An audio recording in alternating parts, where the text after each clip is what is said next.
Hi everyone, Ashley here and welcome to another video on my YouTube channel.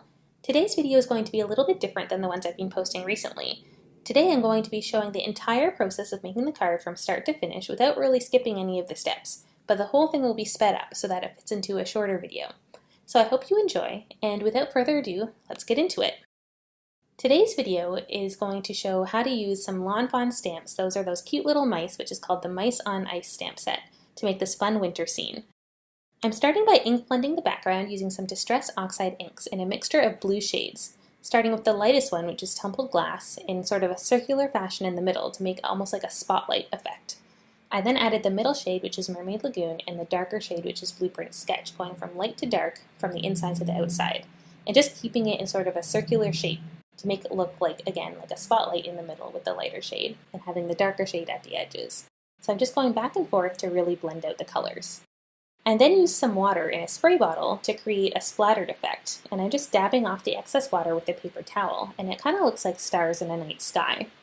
I added to that effect using some watercolors, and I placed some shimmery white watercolor paint onto an acrylic block, and then added water to it, and then I took my paintbrush to splatter the paint onto the background from the acrylic block, and that adds to sort of the night shimmery sky effect. I die cut a bunch of pieces that are going to add to the scene building of the card. The first one here is just a mountain background made out of some white paper, and you can see that I totally dropped it after adding some glue and spilt it everywhere, but that's okay. I just wiped it off and then used an adhesive remover eraser to take off any bits of adhesive that were still there. I'm then adding some white glimmery cardstock in a pond shape, which I cut out using a Lawn Fawn pond shaped die to make it look like there's a pond in front of the mountains. And that mountain border die is just a mama elephant die. I'm then taping the whole thing, or actually gluing the whole thing, onto some red paper to make sort of a little border, and I believe that that is some red pattern paper from Lawn Fawn. And then adding the mountain caps in the same glittery white paper that I used for the pond, so that everything kind of works together. And those come with the same die set as the mountain border die, so you can get the die and the mountain caps in the same set, so it makes it look like snowy mountains. I'm now just gluing the whole card front onto the base. That base is just made out of Neenah Solar White cardstock in a 110-pound version. I'm then stamping out the elements that are going to go on the front of the card.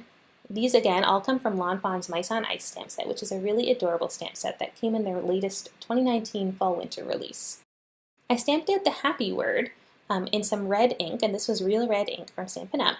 And then I stamped out a few of the mice in black ink, and I used a Gina Amalgam ink here because it's good for Copic coloring, which is what I'm going to use to color them in. I stamped each of them out twice just to get a really nice impression, and then I used a Lawn Fawn stamp chamois to clean off the stamps. So now we're getting into the coloring. I'm using my Copic markers here to color in all of these cute mice, and I tried to use some different shades of warm grays and cool grays and browns to color them in so that they each look a little bit different and unique. I'm using my typical method for Copic coloring, which is just to go from dark to medium to light.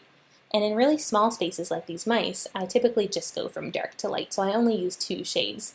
I find that if you try to use 3 shades in such small areas, you get some Copic bleeding, so the markers, there's too much ink that builds up and they sort of bleed out of the lines, which I don't really like. So I find in these small spaces you don't really get much of a value add from adding more than 2 colors anyways, because you don't really see the blending when it's such a small area. So it's good enough to add 2, and then what I do is I go back with the darkest shade after I've blended everything out, and I add in an extra layer of dark. So it almost adds like a faux third layer of color because that darker shade that you add on at the end actually accentuates that dark area more than it had originally, so you get like an extra dark. But it doesn't really add to the overall amount of ink that you're blending out, so it doesn't tend to bleed. So that's something you can do if you have a small area that you're coloring in and you only want to use 2 shades, but you do want to get some extra dimension in your coloring.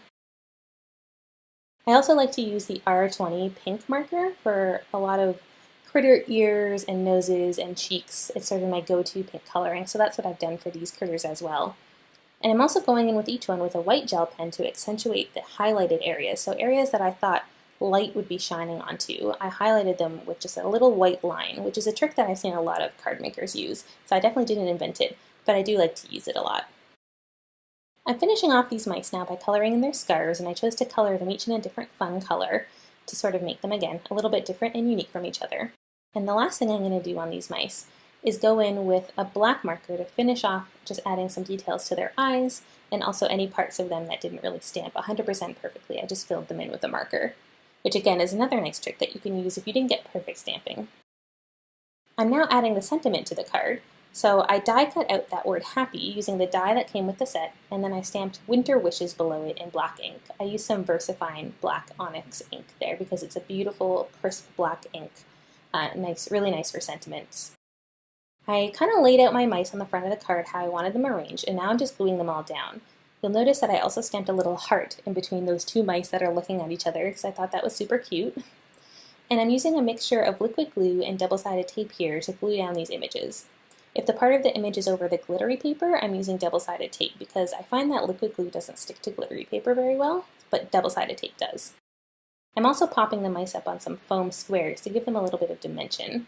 And I love these like movement stamps. They also came in that set, and it makes it look like the mice have left an impression on the ice, which I think is just super, super cute. And this one makes it look like the mouse is jumping, which is really fun.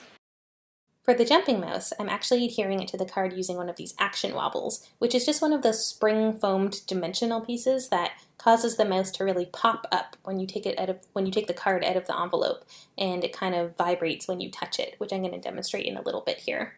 So I'm using some double-sided tape and liquid glue to adhere that action wobble down onto the card. I started with liquid glue and then switched over to double-sided tape to really get it stuck.